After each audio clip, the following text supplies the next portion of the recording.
নমস্কার, আমি অমিত, স্বাগতম অভিজ্ঞতার আলোকে চ্যানেলে। আজকের আলোচনা একেবারে বাস্তব আর দরকারি। এলোপ্যাথি, আয়ুর্বেদ আর হোমিওপ্যাথি কোনটা সেরা, কবে কোনটা ব্যবহার করবেন, আর কোনোটার কি সুবিধা ও অসুবিধা আছে? বিশ্বাস আর বিজ্ঞান মিলিয়ে আজকে বিশ্লেষণ করব এই তিনটি চিকিৎসা পদ্ধতির। চলুন শুরু করি।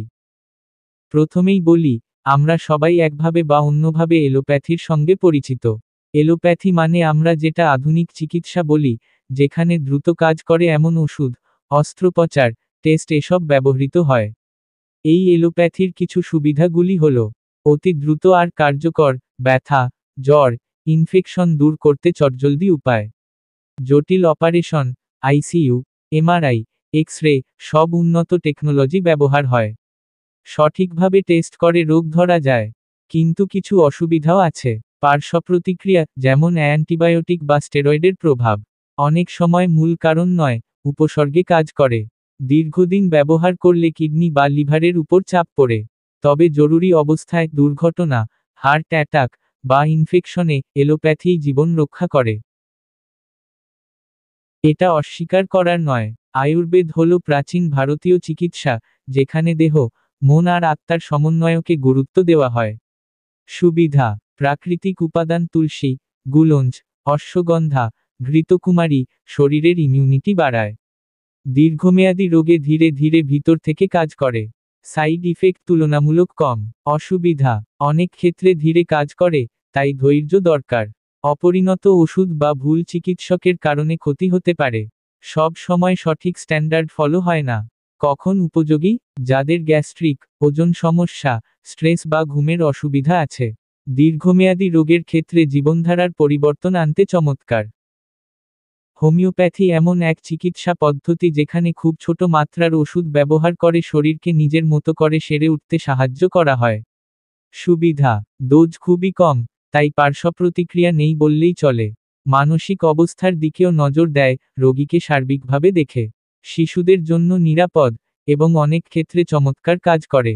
অসুবিধা: বৈজ্ঞানিক ভিত্তি অনেক বিতর্কিত। খুব ধীরে কাজ করে।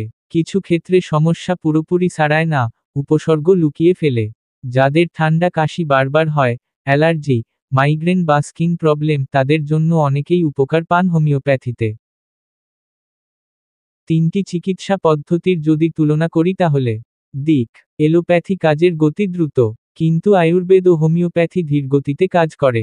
সাইড ইফেক্ট: এলোপ্যাথিতে বেশি, আয়ুর্বেদিক ওষুধে কম, আর হোমিওপ্যাথিতে খুব কম। বৈজ্ঞানিক ভিত্তি: এলোপ্যাথিতে শক্তিশালী, আয়ুর্বেদে মাঝারি, কিন্তু হোমিওপ্যাথিতে বিতর্কিত। এলোপ্যাথিতে খরচ তুলনামূলক বেশি, আয়ুর্বেদে মাঝারি, আর হোমিওপ্যাথিক চিকিৎসায় সাধারণত কম খরচ হয়। সুতরাং, কারো শরীরে আগুন লাগলে আগে জল ঢালতে হবে, মানে এলোপ্যাথি। কিন্তু আগুন যেন না লাগে, তার জন্য দরকার লাইফস্টাইল পরিবর্তন, যার জন্য আয়ুর্বেদ বা হোমিওপ্যাথি উপযোগী। একটা কথা মনে রাখবেন, কোন চিকিৎসা সেরা সেটা নির্ভর করে রোগ আর রোগীর অবস্থা অনুযায়ী। সঠিক চিকিৎসক নির্বাচন খুব জরুরি। শরীরের যত্ন নিন, প্রাকৃতিক খাবার খান, পর্যাপ্ত ঘুম ও নিয়মিত হাঁটাহাঁটি করুন। ঔষধের চেয়ে জীবনধারা বড় ওষুধ, এটা যেন আমরা না ভুলে যাই।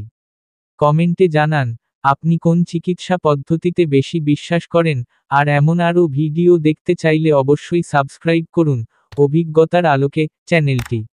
আমি অমিত, আবারও ফিরব নতুন অভিজ্ঞতা নিয়ে। ততদিন সুস্থ থাকুন, সচেতন থাকুন, আর অভিজ্ঞতার আলোতে পথ খুঁজে নিন। ধন্যবাদ।